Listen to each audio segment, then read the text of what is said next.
नमस्कार दोस्तों, मैं आपका दोस्त शैलेंद्र आपके अपने यूट्यूब चैनल में आपका स्वागत करता हूं। जैसे कि हमारी एक प्रैक्टिस सेट की सीरीज चल रही है, 15 प्रैक्टिस सेट की, जिसमें 750 क्वेश्चन है। प्रत्येक प्रैक्टिस सेट में 50 क्वेश्चन ये टूरिया की है। तो इसमें अपन 13 सेट कर चुके हैं। ये 14वां सेट आज करेंगे। तो 14वें सेट की शुरू करते हैं। क्वेश्चन नंबर 1 से स्टार्ट करते हैं। क्या कह रहा है क्वेश्चन नंबर 1? टोक्यो पैरालंपिक 2022 के संबंध में कौन सा कथन सत्य है? ठीक है, तो राइट स्टेटमेंट बताना है, ट्रू स्टेटमेंट।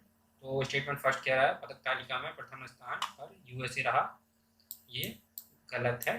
ठीक है, पदक तालिका में स्टेटमेंट 2, पदक तालिका में भारत 24वें स्थान पर रहा या प्राप्त हुआ, ये करेक्ट है। ठीक है, तो इंडिया की जो पोजीशन रही है वो 24वीं रही है और टोटल 19 पदक लेके आया इंडिया।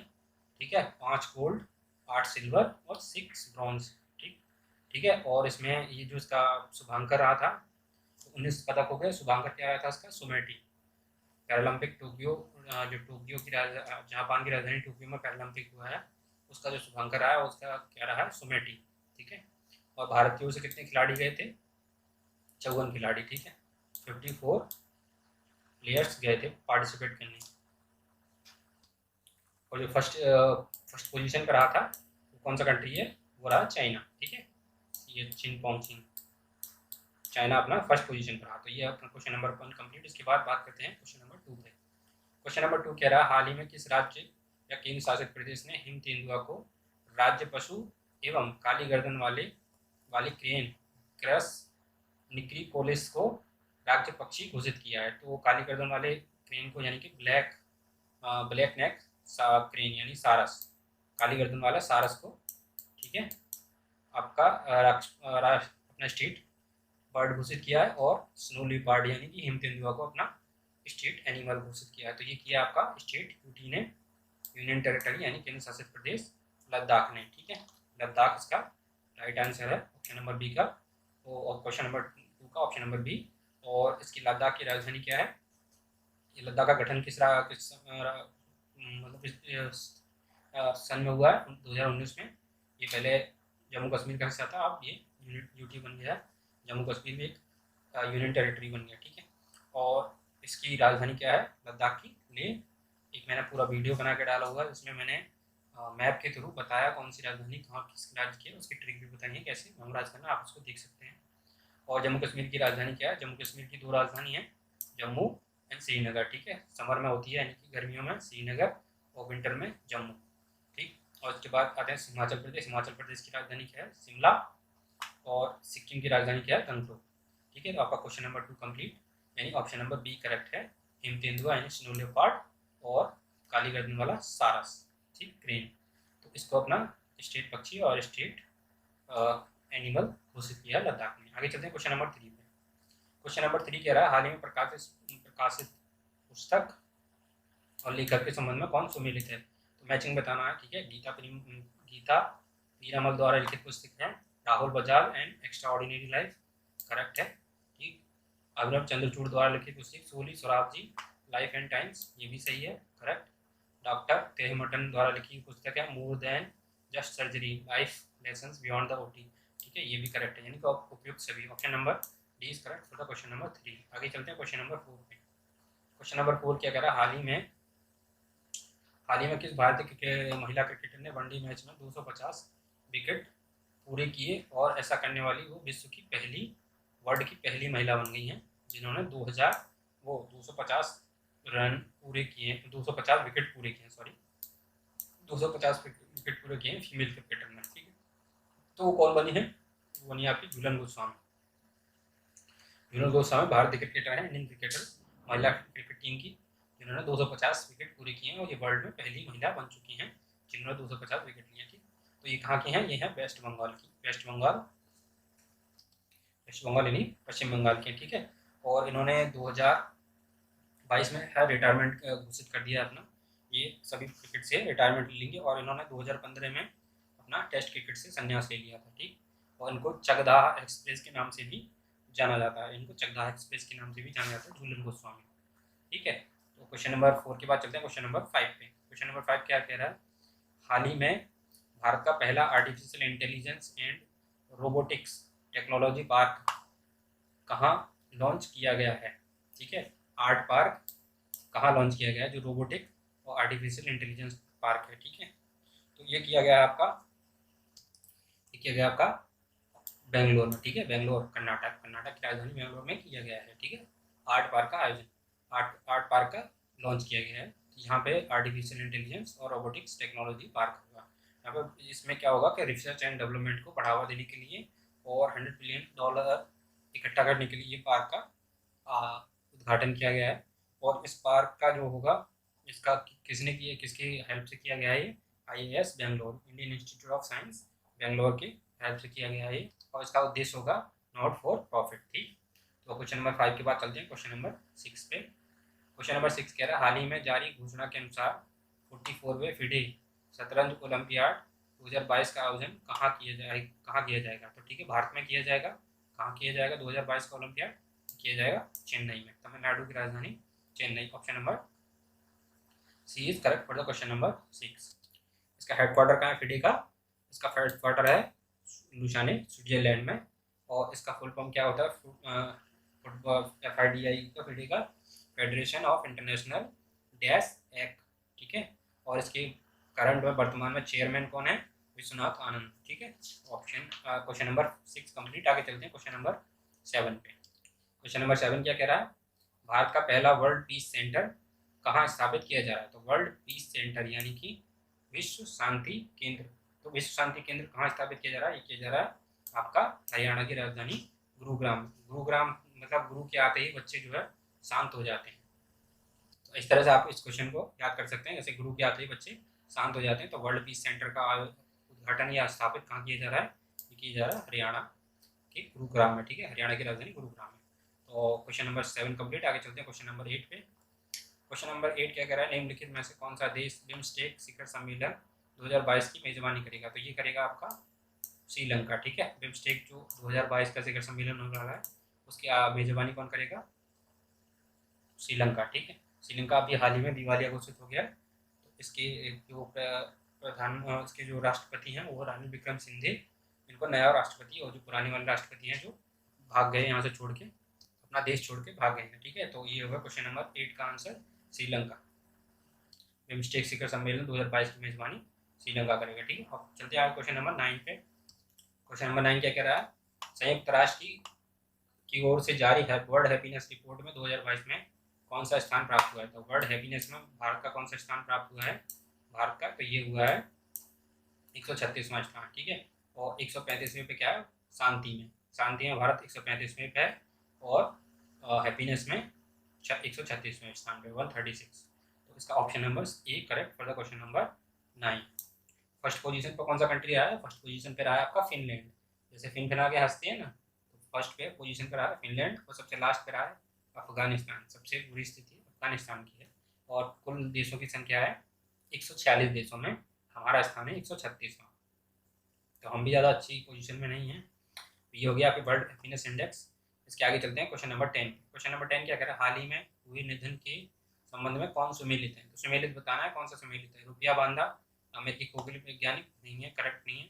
सुश्री कुमुदबेन जोशी, आंध्र प्रदेश के पूर्व राज्यपाल हैं, इनका निधन हो गया, ठीक है। तो ऑप्शन नंबर बी करेक्ट है तो क्वेश्चन नंबर 10, ठीक है। क्वेश्चन नंबर 10 का answer option number B, Shri Kumudben Joshi, Andhra Pradesh के पूर्व राज्यपाल, जिनका भी निधन हो गया। तो क्वेश्चन नंबर 10 का ऑप्शन नंबर बी। इसके बाद चलते हैं क्वेश्चन नंबर 11 पे। क्वेश्चन नंबर 11 क्या कह रहा है? हाल ही में अंडमान निकोबार में स्थित किस पर्वत चोटी के नाम बदलकर माउंट मणिपुर रख दिया गया? तो माउंट मणिपुर नाम किस चोटी का रख दिया गया है? ये रख दिया गया माउंट हैरियट का, ठीक है। माउंट हैरियट का चोटी का नाम माउंट मणिपुर रख दिया गया है। इसमें क्या था? इस माउंट हैरियट में इसका नाम माउंट मणिपुर क्यों रखा गया है? इसलिए रखा गया है क्योंकि मणिपुर के जो महाराजा थे कुलचंद्र ध्वज सिंह को कैद करके इसमें रखा गया था। और 22 अन्य कैदियों को भी कैद करके माउंट हैरियट में रखा गया था। इसलिए उन्हीं के नाम पे माउंट मणिपुर रखी गई। ये माउंट हैरियट जो है तीसरी सबसे ऊंची चोटी है अंडमान निकोबार की, तीसरी, ठीक है, तीसरी। और ये फर्स्ट पे कौन सी है? फर्स्ट पे आपकी है सैंडल, ठीक है, माउंट सैडल फर्स्ट चोटी है जो अंडमान निकोबार की सबसे ऊंची चोटी है। और ये तीसरे नंबर पे माउंट हैरियट है। अंडमान निकोबार की राजधानी क्या है? Port Blair. ठीक है, चलते आगे क्वेश्चन पे। क्वेश्चन नंबर 11 के बाद क्वेश्चन नंबर 12 पे। क्वेश्चन नंबर 12 क्या कह रहा है? निम्नलिखित में से किस व्यक्ति को उनकी पुस्तक दिल्ली ए सोलोलिक्यो के लिए जेसीबी साहित्य पुरस्कार 2021 से सम्मानित किया गया है? तो ये किसको किया गया है? एम मुकुंद को। ठीक है, एम मुकुंद को ये दिल्ली सोलिलोक्यो के लिए जेसीबी पुरस्कार से सम्मानित किया गया है। सोलिलोक्यो के लिए 2021 के लिए एम मुकुंद को सम्मानित किया गया। ठीक है, तो option number C correct for the question number 12। ये जेसीबी पुरस्कार जो है साहित्य का सबसे वैल्यूबल पुरस्कार है, इंडिया का सबसे वैल्यूबल पुरस्कार जेसीबी लिटरेचर पुरस्कार है। ठीक है, इंडिया का सबसे बड़ा साहित्य का। इसमें जो राशि प्रदान की जाती है इस पुरस्कार में, उसकी राशि है 25 लाख रुपए। ठीक है, 25 लाख रुपए की राशि प्रदान की जाती है जिसको ये पुरस्कार दिया जाता है। तो एम मुकुंद को दिया गया है 2021 के लिए दिल्ली ए सोलिलोक्यो जो पुस्तक है उसके लिए। ठीक है, आगे चलते हैं क्वेश्चन नंबर 12 के बाद 13 पे। क्वेश्चन नंबर 13 क्या कर रहा है? वैश्विक स्वास्थ्य सुरक्षा सूचकांक 2021 के संबंध में कौन सा कथन सत्य है? तो दो स्टेटमेंट दिए हैं, एक स्टेटमेंट दो स्टेटमेंट, तो स्टेटमेंट दोनों बताना है कौन सा कथन सत्य है, स्टेटमेंट राइट बताना है करेक्ट कौन सा है। तो इस सूचकांक में यूएसए को प्रथम स्थान प्राप्त हुआ, करेक्ट है। ठीक है, यूएसए फर्स्ट पोजीशन पे रहा इस सूचकांक में। भारत का स्थान 66वां रहा, ये भी करेक्ट है। तो ऑप्शन नंबर सी करेक्ट है। ठीक है, दोनों कथन सत्य हैं इस स्टेटमेंट, मतलब स्टेटमेंट दोनों कथन सत्य हैं। यूएस का प्रथम स्थान रहा और इंडिया का 66वां स्थान रहा वैश्विक वर्ल्ड हेल्थ सिक्योरिटी इंडेक्स में। ठीक है, 2021 में world health security index. Question number 13 के बाद चलते हैं क्वेश्चन नंबर 14 पे। क्वेश्चन नंबर 14 क्या कह रहा है? जूनियर पुरुष हॉकी विश्व कप 2021 के संबंध में कौन सा कथन सत्य है? सत्य कथन बताना है हमें इसमें। तो स्टेटमेंट फर्स्ट क्या कह रहा है? स्टेटमेंट फर्स्ट क्या है? इसका आयोजन भुवनेश्वर के उड़ीसा में हुआ। ठीक है, अर्जेंटीना ने जर्मनी को हराकर इस विश्व कप को जीत लिया। ठीक है, ये भी करेक्ट है, दोनों स्टेटमेंट करेक्ट हैं। तो उड़ीसा के भुवनेश्वर में इसका आयोजन हुआ है और जर्मनी को हराकर अर्जेंटीना ने इसको जीत लिया। ठीक है, ये जूनियर पुरुष हॉकी विश्व कप 2021 को। ठीक है, तो दोनों करेक्ट स्टेटमेंट है, ऑप्शन नंबर सी करेक्ट। यानी अर्जेंटीना ने हरा के जर्मनी को हराकर ये विश्व कप जीत लिया। ठीक है, तो ये इसका फाइनल कहाँ खेला गया था? बिरसा मुंडा स्टेडियम में। ठीक, option number C is correct, दोनों स्टेटमेंट सही है। आगे चलते हैं क्वेश्चन नंबर 15 पे। क्वेश्चन नंबर 15 क्या कह रहा है? क्रिस्टियानो रोनाल्डो 800 से अधिक गोल करने वाले दुनिया के पहले फुटबॉलर बन गए। इनका संबंध किस देश से है? ठीक है, ये फुटबॉलर हैं क्रिस्टियानो रोनाल्डो, किस देश के हैं? पुर्तगाल के। ठीक है, option number C correct for the question number. ये 800 से अधिक गोल करने वाले दुनिया के पहले खिलाड़ी बन गए क्रिस्टियानो रोनाल्डो। तो आगे चलते हैं क्वेश्चन नंबर 15 का ऑप्शन नंबर सी। आगे चलते हैं क्वेश्चन नंबर 16 पे। हाल ही में प्रकाशित पुस्तक 1971 the charge of Gorkhas and other stories के लेखक कौन है? तो ये है रचना बिष्ट रावत। इसमें क्या है, जो 1971 में इंडिया पाकिस्तान का युद्ध हुआ था जिससे बांग्लादेश का निर्माण हुआ है, तो उसमें जो आर्मी की स्टोरीज है उसका एक्सप्लेनेशन या उसकी स्टोरीज के बारे में इसमें बताया गया है, charge of the Gorkhas and other stories. इसकी जो राइटर है वो कौन है? रचना बिष्ट रावत। ठीक है, option number D correct for the question number 16। आगे चलते हैं क्वेश्चन नंबर 17 पे। क्वेश्चन नंबर 17 क्या कह रहा है? नौसेना दिवस के अवसर पर खादी से बने दुनिया के सबसे बड़े राष्ट्रीय ध्वज का प्रदर्शन भारतीय नौसेना द्वारा कहाँ किया गया? तो सबसे बड़ा खादी से बना राष्ट्रीय ध्वज का प्रदर्शन भारतीय नौसेना द्वारा कहाँ, किस शहर में किया गया है? तो ठीक है, ऑप्शन क्वेश्चन नंबर 17 का ये है, इसका आंसर है ऑप्शन नंबर बी मुंबई। ठीक है, बी मुंबई में सबसे बड़ा खादी का राष्ट्रीय ध्वज फहराया गया नौसेना द्वारा। ठीक है, नौसेना दिवस कब मनाया जाता है? 4 दिसंबर को। 4 दिसंबर को नौसेना दिवस मनाया जाता है। ठीक है, ये किस लिए मनाया जाता है? 4 दिसंबर 1971 को जो कराची का पोर्ट है, कराची नेवल बेस स्टेडियम, जो हमारी भारतीय नौसेना ने उसको ध्वस्त कर दिया था। इसके मतलब इसलिए ये 4 दिसंबर को भारतीय नौसेना दिवस मनाया जाता है। ठीक है, तो इसका क्वेश्चन नंबर 17 का हो गया मुंबई में सबसे बड़ा राष्ट्रीय ध्वज फहराया जाएगा, दुनिया का सबसे बड़ा राष्ट्रीय ध्वज फहराया जाएगा ये मुंबई में, वो भी खादी का। ठीक है, नौसेना द्वारा। तो option number B correct for the question number 17। आगे चलते हैं क्वेश्चन नंबर 18 पे। क्वेश्चन नंबर 18 क्या कह रहा है? दिसंबर 2021 में यूनेस्को ने भारत के किस त्योहार को मानवता मानवता की अमूर्त सांस्कृतिक विरासत की प्रतिनिधि सूची में शामिल करने की घोषणा की है? तो यूनेस्को ने 2021 में, दिसंबर 2021 में भारतीय किस त्योहार को अमूर्त सांस्कृतिक धरोहर या विरासत के रूप में शामिल करने का निर्णय किया है, निर्णय किया है, घोषणा की है। ठीक है, निर्णय किया या घोषणा की एक ही बात है। तो किसको की है? ये है दुर्गा पूजा। पश्चिम बंगाल की दुर्गा पूजा को इंटेंजिबल इंटेंजिबल इंटेंजिबल धरोहर के रूप में शामिल करने की घोषणा की है। ठीक है, यूनेस्को ने भारतीय त्योहार की। क्या ये इंटेंजिबल मतलब अमूर्त विरासत, सांस्कृतिक विरासत वो होती हैं जिनको हम फील कर सकते हैं, इनको हम छू नहीं सकते, यानी कि फिजिकली नहीं है। जैसा हो दिवाली है, होली है, इन सबको क्या छू नहीं सकते, हम मनाते हैं। जैसे दुर्गा पूजा एक इंटेंजिबल सांस्कृतिक विरासत है जिसको यूनेस्को ने अपने उसमें शामिल किया है सूची में। ठीक है, यूनेस्को की प्रतिनिधि सूची में शामिल किया गया। तो 18 क्वेश्चन नंबर 18 का ऑप्शन नंबर बी करेक्ट। इसके बाद क्वेश्चन नंबर 19 पे चलते हैं। क्वेश्चन नंबर 19 क्या कह रहा है? अंतरिक्ष में शूट की जाने वाली पहली फिल्म कौन है जो रूस के द्वारा बनाई जा रही है? तो पहली बात तो कौन सी कंट्री के द्वारा बनाई जा रही है ये फिल्म अंतरिक्ष में शूट की जाएगी? पहली फिल्म है ये, रूस के द्वारा बनाई जा रही है। इसका नाम है द चैलेंज। ठीक है, ये पूछ सकता है पहली फिल्म किस देश के द्वारा बनाई जा रही है अंतरिक्ष में शूट की जाने वाली? ये एक ड्रामा फिल्म है जो कि रूस की है और इस फिल्म का नाम है द चैलेंज। तो option number B correct for the question number 19। इसके आगे चलते हैं क्वेश्चन नंबर 20 पे। क्वेश्चन नंबर 20 क्या कह रहा है? भारत चीन सीमा के पास 13,800 फीट की ऊंचाई पर सेला सुरंग का निर्माण किया जा रहा है। यह किस राज्य या केंद्र शासित प्रदेश में स्थित है? यानी कि सेला सुरंग जो पूछ रहा है, ये सेला सुरंग जो है भारत और चीन की सीमा पे है, बॉर्डर पे। वो किस राज्य में है? तो ये है आपका अरुणाचल प्रदेश में। ठीक है, अरुणाचल प्रदेश में ये निर्माण किया जा रहा है सेला सुरंग का। तो ये किस राज्य में? अरुणाचल प्रदेश में। इसको सेला सुरंग को एक और नाम से जाना जाता है, सेला भुयार के नाम से जाना जाता है। ये सुरंग जो है अरुणाचल प्रदेश और असम को कनेक्ट करेगी। तो असम के गुवाहाटी को और अरुणाचल प्रदेश के तवांग जो डिस्ट्रिक्ट है अरुणाचल प्रदेश का, उससे कनेक्ट किया जाएगा सेला सुरंग के द्वारा। ठीक है, तो option number C correct for the question number 20। इसका आंसर होगा ऑप्शन नंबर सी। ठीक है, करेक्ट। आगे चलते हैं क्वेश्चन नंबर 21 पे। क्वेश्चन नंबर 21 कह रहा है दुनिया की पहली स्वचालित और चालक रहित, यानी स्वचालित यानी ऑटोमेटिक चलेगी, इसमें कोई ड्राइवर नहीं, चालक रहित ट्रेन किस देश में शुरू की गई है? तो ये की गई है जर्मनी में। ठीक है, ऑप्शन नंबर डी करेक्ट।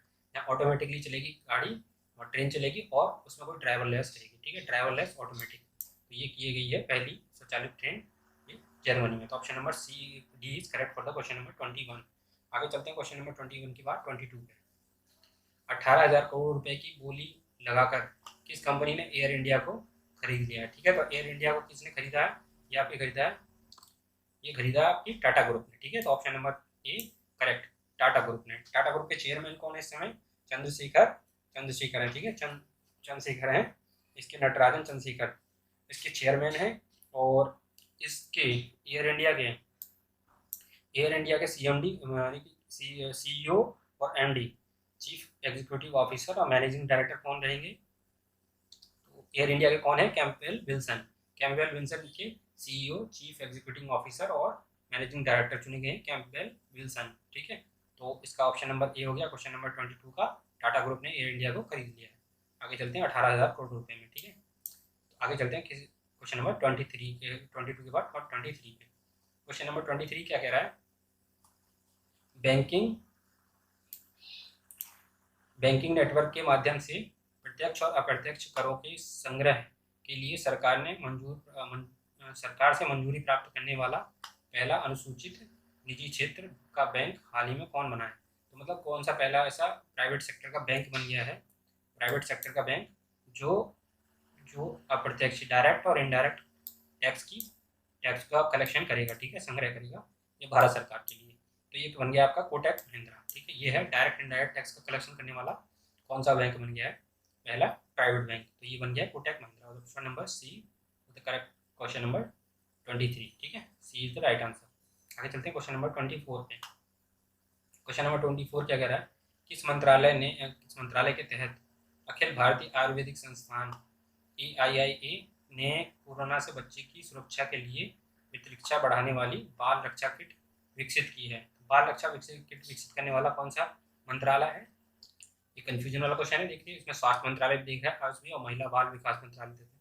तो इसका आंसर है ऑप्शन नंबर बी, आयुष मंत्रालय ने ये रक्षा किट लॉन्च की है, बाल रक्षा किट। ठीक है, बच्चों की यानी छोटे छोटे बच्चों की प्रतिरक्षा बढ़ाने के लिए बाल रक्षा किट लॉन्च की गई है। ठीक, अखिल भारतीय आयुर्वेदिक संस्थान थे। तो क्वेश्चन नंबर 24 का ऑप्शन नंबर बी करेक्ट, बाल आयुष मंत्रालय। ठीक है, बाल रक्षा किट लॉन्च करने वाला आयुष मंत्रालय। आगे चलते हैं क्वेश्चन नंबर 25 पे। क्वेश्चन नंबर 25 क्या कह रहा है? बजट 2022-23 में प्रौद्योगिकी के लिए। क्वेश्चन नंबर 25 क्या कह रहा है? केंद्रीय बजट 2022-23 में उद्योग के लिए कॉल गैसिफिकेशन तथा कोयले को रसायन में परिवर्तित करने हेतु कितनी निजी परियोजनाओं को स्थापित किया जाएगा? तो ये किया जाएगा 4 परियोजनाओं को। ठीक है, इसमें कोयले को क्या है, केमिकली मॉडिफाई किया जाएगा। ठीक, केमिकली मतलब चेंज किया जाएगा। तो option number A is correct for the question number 25। इसमें कोयले को गैसिफिकेशन यानी गैस में परिवर्तित किया जाएगा और केमिकल में परिवर्तित किया जाएगा। तो option number A correct for the question number 25। इसके बाद चलते हैं क्वेश्चन नंबर 26 पे। क्वेश्चन नंबर 26 क्या कह रहा है? वर्ष 2022-23 में पूंजीगत व्यय जीडीपी का कितना प्रतिशत होने का अनुमान है? मतलब जो व्यय है पूंजीगत व्यय, ये जीडीपी का कितना परसेंट होगा? ये होगा आपका 2.9%। ये होगा option number D correct for the question number 26। तो पूंजीगत व्यय क्या होता है? ऐसे खर्चे जो जैसे कि सड़क निर्माण, पुल निर्माण, ये सब पे जो खर्चा आता है, ये खर्चा पे 2.9% खर्च करेगी। और एक राजस्व व्यय होता है। राजस्व व्यय क्या होता है? ऐसा खर्च होता है जिससे ना उत्पादन होता है और ना ही, जैसे इस खर्च से पूंजीगत से क्या है, टोल वगैरह वसूल कर सकते हैं। लेकिन राजस्व व्यय से क्या होता है? सैलरी वगैरह जो बांटी जाती है कर्मचारियों की और भत्ते वगैरह बांटे जाते हैं, तो वो राजस्व व्यय के अंदर आते हैं। इनसे ना उत्पादन होता है, ना कोई आय की बढ़ती है, ना कोई इनकम होती है सरकार की, ना ही इससे कोई प्रोडक्शन होता है। लेकिन इससे इनकम होती है पूंजीगत आय से, सड़क से और पुल वगैरह से इनकम होती है। तो सड़क और वगैरह पुल वगैरह पर खर्च करने वाला सरकार का कितना प्रतिशत है इस साल बजट का? ये है 2.9%। ठीक है, आगे चलते हैं क्वेश्चन नंबर 27 पे। क्वेश्चन नंबर 27 क्या कह रहा है? वर्ष 2022 के अंत तक निजी स्पेस कंपनी स्काईलाइट एरोस्पेस ने भारत की पहले निजी रॉकेट को लॉन्च करने की घोषणा की है। तो भारत का पहला निजी रॉकेट जो लॉन्च किया जाएगा वो कौन करेगा? पहली बात तो स्काई रूट एरोस्पेस। ये कहाँ की कंपनी है? लंदन की एक कंसल्टेंट कंपनी है। ठीक है, स्काई रूट एरोस्पेस भारत का पहला निजी रॉकेट यानी कि प्राइवेट रॉकेट लॉन्च किया जाएगा स्काई रूट के द्वारा। इसका नाम क्या है? ठीक है, इसका नाम बताना। इसका नाम है विक्रम।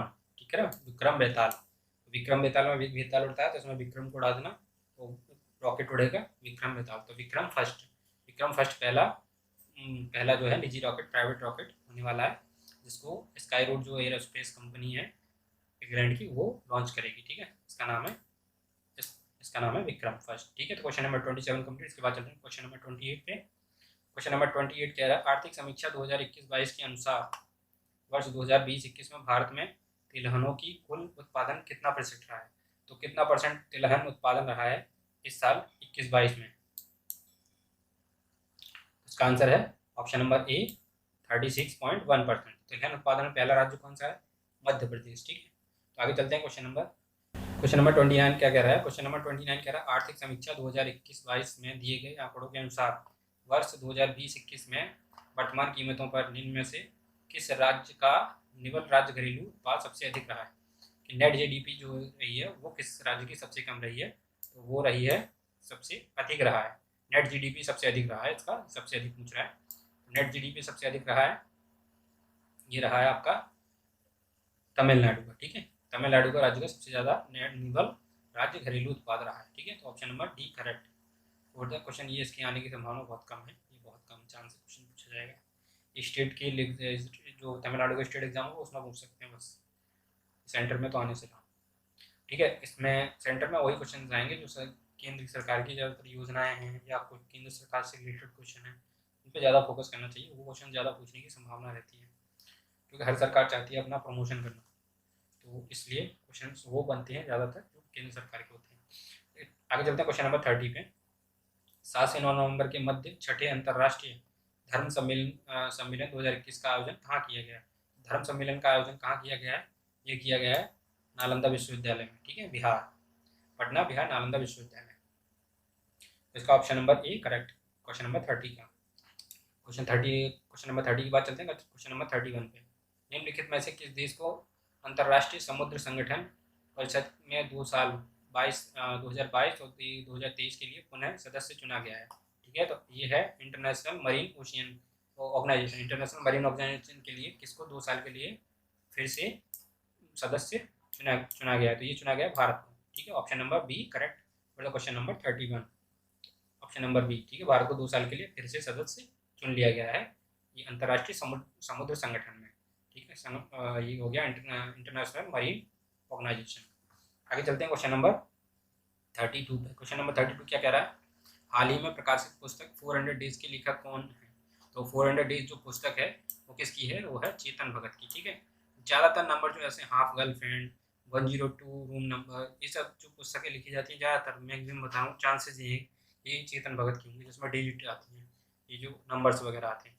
तो ये हो गए 400 डेज किसकी? चेतन भगत की, ऑप्शन नंबर। अगर आपको तुक्का मारना हो, ऐसे करके भी गैस करना हो या तुक्का मारना हो, तो आप चेतन भगत पे जा सकते हैं। तो इसका आंसर है चेतन भगत। आगे चलते हैं क्वेश्चन नंबर 33 में। क्वेश्चन नंबर 33 क्या कह रहा है? संयुक्त राष्ट्र विश्व पर्यटन संगठन द्वारा किस भारतीय गांव को सर्वश्रेष्ठ पर्यटन गांव का खिताब दिया गया? तो विश्व पर्यटन संगठन ने दिया है। पहली बात तो किसने दिया? विश्व पर्यटन संगठन ने, संयुक्त राष्ट्र का विश्व पर्यटन संगठन है। तो भारतीय गाँव को सर्वश्रेष्ठ पर्यटन गाँव, जहाँ आप घूम फिर सकते हैं जिस गाँव में, उसको दिया गया है पोचमपल्ली है आपका, तेलंगाना का पोचमपल्ली। तेलंगाना की राजधानी है हैदराबाद, ठीक। यहाँ का इस गाँव है पोचमपल्ली, जिसको सर्वश्रेष्ठ पर्यटन गाँव यानी कि घूमने फिरने लायक गाँव घोषित किया गया है संयुक्त राष्ट्र विश्व पर्यटन संगठन द्वारा, ठीक। आगे चलते हैं क्वेश्चन नंबर 34 पे। क्वेश्चन नंबर 34 क्या कह रहा है? अरुणाचल प्रदेश ने किसे अपना राज्य तितली के रूप में घोषित किया है? तो राज्य तितली अरुणाचल प्रदेश ने किसे किया है? ये किया है केसरे हिंद को, ठीक है। केसरे हिंद को अपना राज्य तितली घोषित किया है अरुणाचल प्रदेश ने। अरुणाचल प्रदेश की राजधानी क्या है? ईटानगर। अरुणाचल किस पे? ईंट की सड़क पे, ठीक है। तो अरुणाचल ईंट की सड़क पे, अरुणा किस पे चलेगी? ईंट की सड़क पे चलेगी। तो अरुणाचल प्रदेश की राजधानी क्या होगी? ईटानगर, ठीक है। आगे इसका आंसर हो गया ए, ऑप्शन नंबर ए, ठीक है। आगे चलते हैं क्वेश्चन नंबर 35 पे। क्वेश्चन नंबर 35 क्या कह रहा है? क्वेश्चन नंबर 35, बांग्लादेश के ढाका में आयोजित एशियाई तीरंदाजी चैंपियनशिप 2021 के संबंध में कौन सा कथन सत्य? स्टेटमेंट दिए हैं, 2 स्टेटमेंट, कथन सत्य बताना है कौन सा सही है। तो ये पहली बात तो ये बांग्लादेश के ढाका में हुई है, बांग्लादेश की राजधानी है ढाका, ठीक है। इसमें एशियाई तीरंदाजी चैंपियनशिप 2021 हुआ है, ठीक, आयोजित हुआ है। पूछ सकता है किस देश में आयोजित हुआ है, कहाँ पे आयोजित हुआ है, तो ये क्वेश्चन हो गया। तो इसमें ये बताना है स्टेटमेंट कौन सा सही है। तो पदक तालिका जो है लिस्ट है, दक्षिण कोरिया को प्रथम स्थान प्राप्त हुआ है, सही है। दक्षिण कोरिया को फर्स्ट प्लेस मिला है, करेक्ट है। और भारत ने कुल 7 पदक जीते और तालिका में दूसरा स्थान रहा। सेकंड जो पोजीशन रही है वो भारत की रही है 7 पदक के साथ, ठीक है। ऑप्शन नंबर सी करेक्ट दोनों के लिए। क्वेश्चन नंबर 35 का आंसर हो गया ऑप्शन नंबर सी करेक्ट, ठीक है। आगे चलते हैं क्वेश्चन नंबर 36 पे। क्वेश्चन नंबर 36 क्या कह रहा है? निम्नलिखित में कौन संघीय बजट 2022-23 की 4 प्राथमिकताओं में शामिल है? बजट 2022-23 की जो 4 प्रायोरिटी हैं यानी प्राथमिकता, उसमें कौन कौन शामिल हैं? तो ये कौन कौन से शामिल हैं?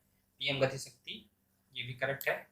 समावेशी विकास, ये भी सही है। उत्पादन, संवर्धन, निवेश और उदयमान अवसर और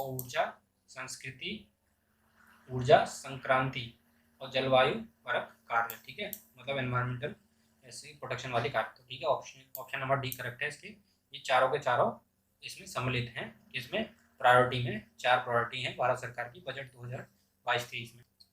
पीएम गति शक्ति, 7 स्तंभ गति शक्ति के, समावेशी विकास, ये सही है। उत्पादकता, संवर्धन और निवेश, उदीयमान अवसर और मतलब सबको अवसर मिले, ऊर्जा संक्रांति, जलवायु परक कार्य, ठीक है। नेचर को ऐसा काम करने जो जिसको एनवायरनमेंट को नुकसान ना हो, ठीक। आगे चलते हैं क्वेश्चन नंबर 37 पे। 37 कह रहा है 21 मार्च को अंतर्राष्ट्रीय वन दिवस 2022 मनाया गया। इस बार की थीम क्या है? ठीक है, थीम पूछा गया तो पहली बात तो 21 मार्च को क्या मनाया गया, अंतर्राष्ट्रीय वन दिवस। अंतर्राष्ट्रीय वन दिवस कब मनाया जाता है, 21 मार्च को, ठीक, 21 मार्च अंतर्राष्ट्रीय वन दिवस। तो इसकी जो थीम पूछा है, थीम क्या थी इस बार की, 2022 की थीम क्या है, 2020-22 की थीम रही है आपकी वन, वन और सतत, वन और सतत उत्पादन और उपयोग, ये इसकी थीम रही है, ठीक है, अंतर्राष्ट्रीय वन दिवस की 21 मार्च को जो मनाया गया है, ठीक है। Option number D correct for the question number 37। अंतर्राष्ट्रीय वन दिवस 21 मार्च को मनाया गया और इसकी जो थीम रही है वन और सतत उत्पादन, उपयोग और उपभोग, ये ऑप्शन की इसकी थीम रही, ठीक है। आगे चलते हैं क्वेश्चन नंबर 38 में। क्वेश्चन नंबर 38 कह रहा है वर्ष 2021 और 2025 तक के कार्यकाल के लिए किस देश को यूनेस्को का कार्यकारी सदस्य चुना गया है। किसे चुना गया है यूनेस्को का कार्यकारी सदस्य, कार्यकारी एग्जीक्यूटिव मेंबर, तो इसको चुना गया है, ये चुना गया भारत को, ठीक है। Option number A correct for the question number 38। 2021 से लेके 2025 तक यूनेस्को का कार्यकारी सदस्य चुना गया भारत को। तो यूनेस्को का हेडक्वार्टर कहाँ पे है, इसका हेडक्वार्टर है पेरिस फ्रांस में, ठीक। यूनेस्को की हेडक्वार्टर कहाँ हो गया इसका, फ्रांस पेरिस में हो गया। इसका स्थापना कब हुई थी, 16 नवंबर 1945 को इसकी स्थापना हुई थी, ठीक है। इसकी स्थापना कहाँ हुई थी, लंदन में, लेकिन इसका हेडक्वार्टर कहाँ पे, पेरिस फ्रांस में, ठीक है। और इसका फुल फॉर्म होता है united nation educational scientific and cultural organisation, ठीक है। United nation educational scientific cultural organisation, ठीक है, यूनेस्को का फुल फॉर्म होता है, ठीक है। तो इसकी स्थापना कहाँ हुई थी, लंदन में हुई थी 1945 में 16 नवंबर को। और इसका जो अभी मुख्यालय कहाँ पे है, ये मुख्यालय आपका पेरिस फ्रांस में है, ठीक है। आगे चलते हैं क्वेश्चन नंबर 39 पे। क्वेश्चन नंबर 39 क्या कह रहा है, भारत में वन स्थिति रिपोर्ट, जो कि कई बार आ चुका है क्वेश्चन, मैं इसके बारे में डिटेल डिस्कस कर चुकी हूँ, के अनुसार देश के वनों में कुल कार्बन स्टॉक होने का अनुमान है। कुल कार्बन स्टॉक होने का, देश के वनों में कुल कार्बन स्टॉक होने का कितना अनुमान है, कितना कार्बन स्टॉक हो जाएगा यहाँ पे, तो इसका है ऑप्शन नंबर बी 7204, ठीक है। 7204 मिलियन टन कार्बन स्टॉक हो जाएगा भारतीय वन स्थिति रिपोर्ट के अनुसार, ठीक है।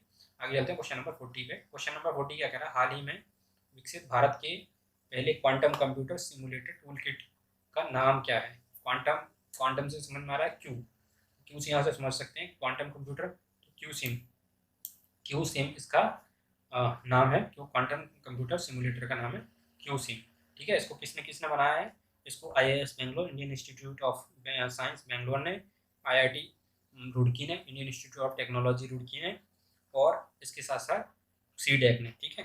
Computer for development advance computing, ठीक है, centre for development advance computing, CDAC ने।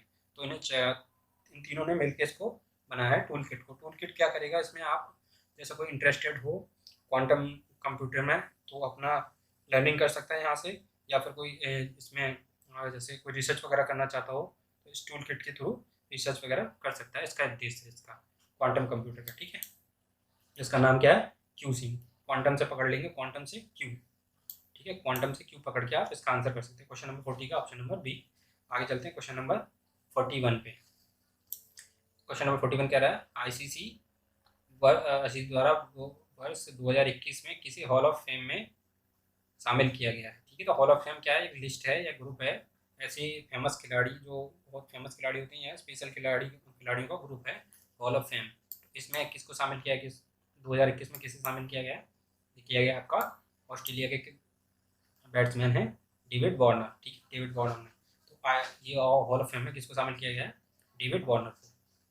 ICC का मुख्यालय कहाँ है, दुबई में, और इसके प्रेजेंट में जो चेयरमैन है, वो चेयरमैन कौन है प्रेजेंट में, ग्रेग बार्कले, ठीक है, ग्रेग बार्कले इसके प्रेजेंट में ICC के चेयरमैन है, ठीक है। आगे चलते हैं क्वेश्चन नंबर 41 के बाद 42 पे। 42 क्या कह रहा है, भारत का पहला ISO सर्टिफाइड PPT मॉडल आधारित रेलवे स्टेशन कौन सा बना है, ठीक है। तो ISO सर्टिफाइड PPT यानी पब्लिक प्राइवेट पार्टनरशिप पे आधारित मॉडल पे आधारित पहला रेलवे स्टेशन जो बना है वो कौन सा बना है, तो ये बना है आपका option number A Rani Kamlapati railway station, ठीक है।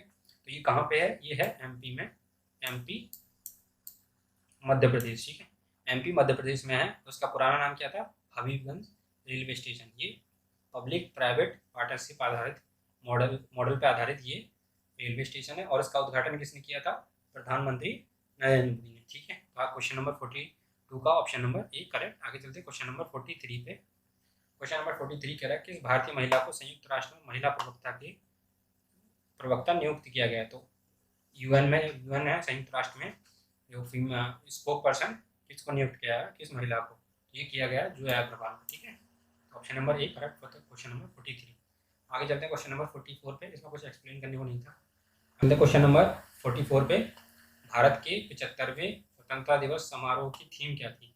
तो इसकी थीम बतानी है, जो भारत का 75 इंडिपेंडेंस डे था, तो इस पे इसकी 15 अगस्त को इसकी थीम थी नेशन फर्स्ट ऑलवेज फर्स्ट, राष्ट्र पहले सबसे पहले, ठीक है। नेशन फर्स्ट सब ऑलवेज फर्स्ट इसकी थीम थी, ठीक है, और कुछ नहीं। अभी आज़ादी का अमृत महोत्सव चल रहा है 75वें स्वतंत्रता दिवस के अवसर पे। ये शुरू हुआ है आपका 12 मार्च 2022 से, वही चलेगा 15 अगस्त 2023 तक, ठीक है। तो ये अमृत महोत्सव, ठीक है। क्वेश्चन नंबर 44 के बाद चलते हैं क्वेश्चन नंबर 45। क्या कह रहा है क्वेश्चन नंबर 45 क्या रहा है, भारत का पहला स्वदेशी निर्मित विमान वाहक पोत का परीक्षण किया गया, इसका नाम क्या है, ठीक है। उसका नाम बताना है, विमान वाहक पोत, जो बड़े बड़े विमान को, बड़े बड़े हेलीकॉप्टर वगैरह को, हवाई जहाज को ले जा सकता है, तो विमान वाहक पोत है ये। इसका नाम क्या है, इसका नाम है विक्रम। ये किसने बनाया, किस कोची शिपयार्ड ने इसका निर्माण किया है, ठीक है। तो इसका भी उद्घाटन हो गया है, पहला है स्वदेशी निर्मित इंडिजीनियस, तो इसका नाम है विक्रम। इसका अभी जो लॉन्चिंग हुई है, ये हुई है प्रधानमंत्री नरेंद्र मोदी के द्वारा की गई है, ठीक है। तो क्वेश्चन नंबर 45 का आंसर हो गया ऑप्शन नंबर ए, विक्रम स्वदेशी निर्मित विमान वाहक पोत है। आगे चलते हैं क्वेश्चन नंबर 46 पे। क्वेश्चन नंबर 46 क्या कह रहा है, मुक्त व्यापार समझौता RCEP को लागू करने वाला विश्व का पहला देश कौन सा बना है। कौन सा देश है ये है सिंगापुर, ठीक है। इसका आंसर है पहला देश बन गया है, जो पहला देश बन गया विश्व का जिसने RCEP को लागू किया है। RCEP क्या है, रीजनल कॉम्प्रिहेंसिव इकोनॉमिक पार्टनरशिप, यानी कि फ्री ट्रेड के लिए ये लागू किया गया है। यहाँ पर कोई भी ट्रेड कर सकता है। तो ये किसके द्वारा किया गया है, जो 10 आसियान देश हैं उनके द्वारा मिलकर किया गया है RCEP, regional comprehensive economic partnership, ठीक है। तो ये सिंगापुर के द्वारा मुक्त व्यापार यानी कि फ्री ट्रेड समझौते को लागू किया गया है, ठीक है। तो सिंगापुर के द्वारा लागू किया है। क्वेश्चन नंबर 46 का ऑप्शन नंबर सी करेक्ट है। आगे चलते हैं क्वेश्चन, आसियान देश जो है 10 आसियान देश उनके द्वारा मिलकर लागू किया गया है, ठीक है। आगे चलते हैं क्वेश्चन नंबर 47 पे। क्वेश्चन नंबर 47 क्या कह रहा है, भारतीय मूल की किस महिला को अमेरिका की एसोसिएट अटॉर्नी जनरल के रूप में चुना गया। तो एसोसिएट अटॉर्नी जनरल के रूप में चुना गया अमेरिका की भारतीय मूल की महिला है, तो कौन है, उनका नाम है वनीता गुप्ता, ठीक है। Vanita Gupta associate attorney general चुनी गई हैं अमेरिका की भारतीय मूल की। तो option number B correct for the question number 47। आगे चलते हैं क्वेश्चन नंबर 48 पे। हाल ही में 123वां संविधान संशोधन विधेयक 2021 संसद द्वारा पारित किया गया संविधान संशोधन विधेयक है, ठीक है। तो पारित किया गया, यह किसके संबंध में है, तो कौन सा है 127वां संविधान संशोधन विधेयक 2021। तो ये है राज्य तथा केंद्र शासित प्रदेश को अपनी ओबीसी सूची बनाने का अधिकार। जो राज्य की, जो अपने राज्य हैं अपने अपने हिसाब से जातियों को ओबीसी कैटेगरी में डाल सकती हैं, केंद्र और राज्य दोनों ही, ठीक है। केंद्र और राज्य तथा केंद्र शासित प्रदेश की जो भी प्रदेश हैं जैसे यूटी और स्टेट अपनी ओबीसी सूची बना सकती हैं, ओबीसी जातियों की सूची तैयार कर सकती हैं। यह है इससे संबंधित 127वां संविधान संशोधन, ठीक है, 2021। आगे चलते हैं क्वेश्चन नंबर 48 के बाद 49 पे। क्वेश्चन नंबर 49 कह रहा है, निम्नलिखित में से किस देश ने पहली बार अंतरिक्ष में सैन्य अभ्यास एस्टर-एक्स, ठीक है, अंतरिक्ष सैन्य अभ्यास है एस्टर-एक्स का आयोजन किया है। तो एस्टर-एक्स का आयोजन किसने किया है, फ्रांस ने, ठीक है। तो अंतरिक्ष में सैन्य अभ्यास करने वाला, पहली बार अंतरिक्ष में सैन्य अभ्यास करने वाला देश बन गया है फ्रांस। जो पहली फिल्म बनाने वाला रूस, ठीक है, द चैलेंज, अंतरिक्ष सैन्य अभ्यास करने वाला पहली बार एस्टरैक्स फ्रांस हो गया, ठीक है। सैन्य अभ्यास का नाम है एस्टरैक्स। आगे चलते हैं क्वेश्चन नंबर 50 पे। भारत का पहला वाटर प्लस शहर किसे घोषित किया गया है? तो वाटर प्लस शहर घोषित किया गया है भारत का पहला इंदौर शहर को। इंदौर कहाँ पे? मध्य प्रदेश एमपी में, ठीक है, Madhya Pradesh MP. Water plus क्या होता है? जिसने जो अपना सीरियस वाटर होता है उसको 100% प्यूरीफाई कर सकता है, इस रिसाइकिल कर सकता है, इस तरह से बोले रिसाइकिल कर सकता है, तो उसको बोलते हैं वाटर प्लस सिटी। तो वाटर प्लस सिटी करने मतलब 100% अपने सीरियस वाटर को रिसाइकिल करने वाला शहर बन गया है इंदौर, ठीक है, ये एमपी में है। और ये सबसे स्वच्छ शहर भी है, क्लीनेस्ट सिटी फर्स्ट पे इंदौर है, सेकंड पे सूरत है, ठीक है। तो ये आपके 50 क्वेश्चन पूरे होते हैं, क्वेश्चन सेट नंबर 14 के 14 के। उसके बाद सेट नंबर 15 रह जाएगा और एक सेट नंबर 5, ठीक है, उसको भी देख लेंगे। So thank you for watching my video and comment, please comment and like and share.